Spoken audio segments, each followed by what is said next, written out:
Hey guys, so I just wanted to do a quick little performance test here between HTC's best and the iPhone 6s here. Many phones have not been able to really best the iPhone 6s in terms of the speed and performance, so I wanted to see if the HTC could here. So we're going to test out the camera as well as the speed of the day-to-day running, and we have updated both of them to the latest software. So let's see how they boot up here.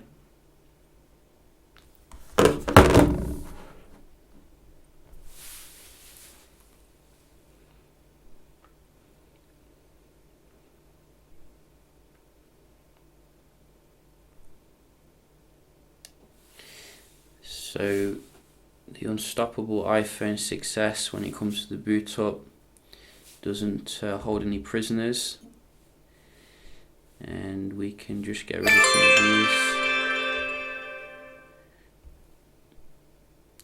So I wanted to check out the maps performance here starting off, make sure everything works as it should, see which phone is nicer here when it comes to the maps. So let's see. Apple Maps has definitely come on quite a bit actually. So if we want to search for somewhere like London, go. So about the same there, maybe different animation. Not a massive particular difference here.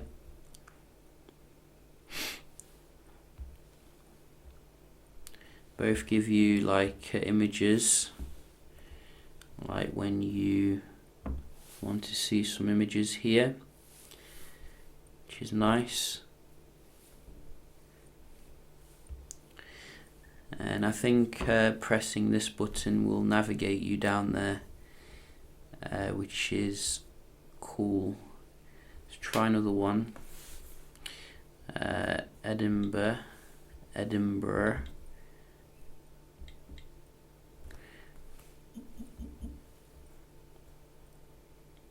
Go. So a little bit, I think I prefer the Google Maps animation there. It kind of like disappeared off the map then, which was a bit un-Apple-like. And going into it was a bit faster on the HTC, but not a huge difference I guess. Going into the photos seems to be faster here on the iPhone. So quite comparable there, but how do they compare in terms of the like day-to-day stuff? Look at the weather here. So that was the HTC again, and we do have Instagram, iPhone this time, iPhone again, so that's about 2.2. Uber's always been better on the iPhone, 3.2. What else do we have? We have a music player,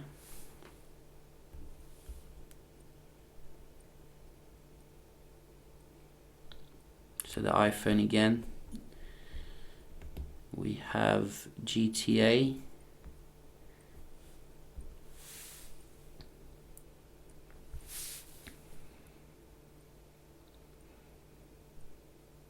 so that was the HTC maybe. So start them up.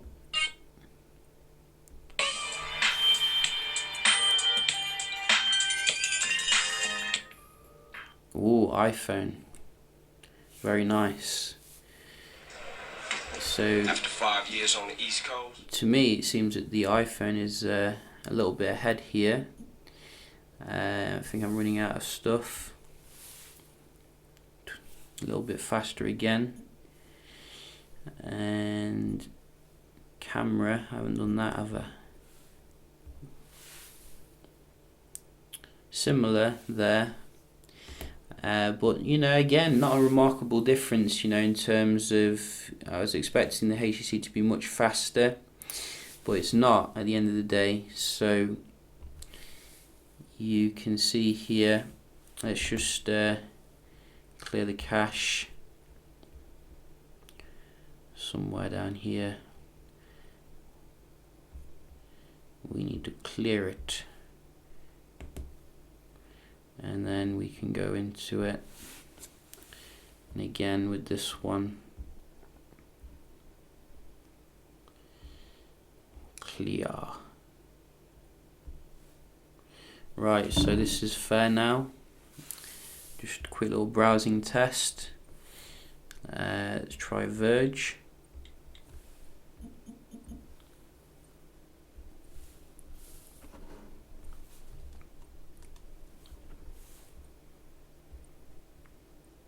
Go. iPhone here. So yeah, it's also loaded the ad quicker. You can see pictures quicker, which is nice.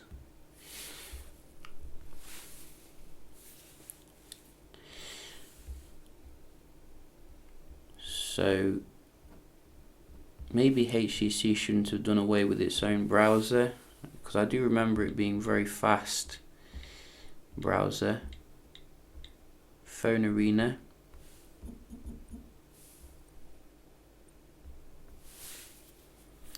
Loaded the search there. Whoops. Go back. Go. So maybe the HTC cheated there because I clicked on it too soon, but we'll just click on a link here. So clicking on a link goes to the iPhone again. So you know, you can see here maybe the iPhone is faster for the browsing. One more.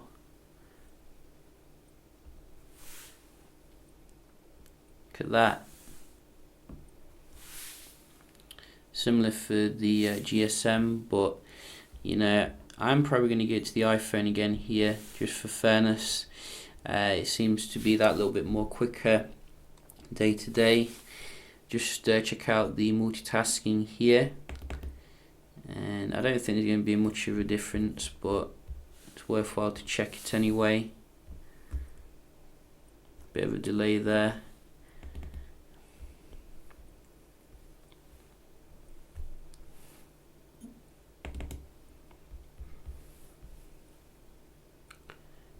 Instagram. So you can see very similar with these ones, not the massive difference I was expecting.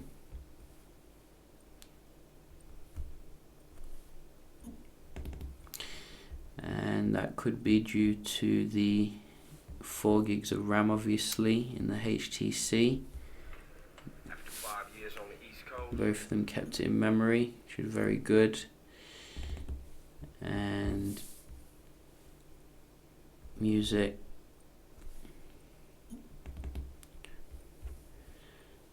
And camera.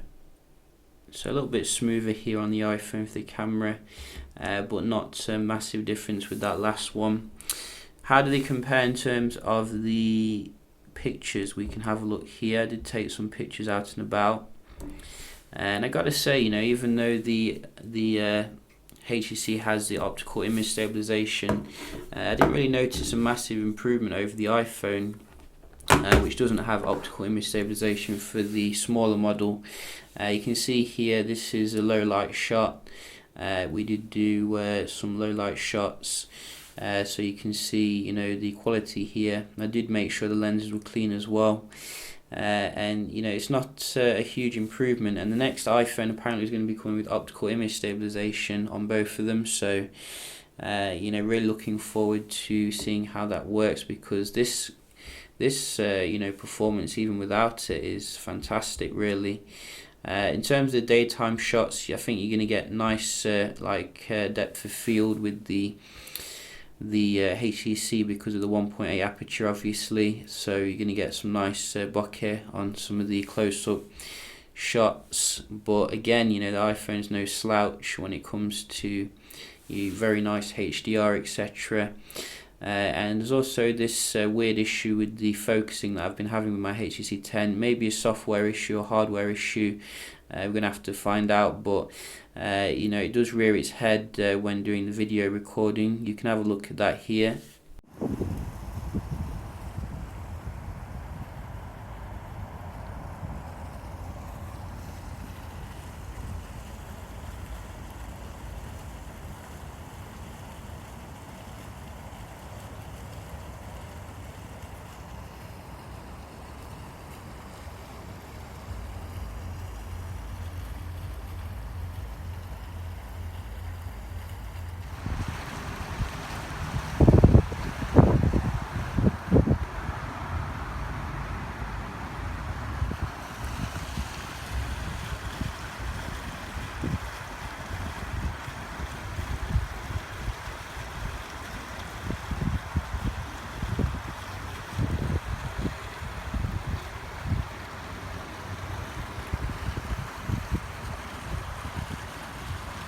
So, you know, I think the HTC has potential to be the stronger camera here than the iPhone 6s, but as things stand right now, the 6s is giving me a more stable experience.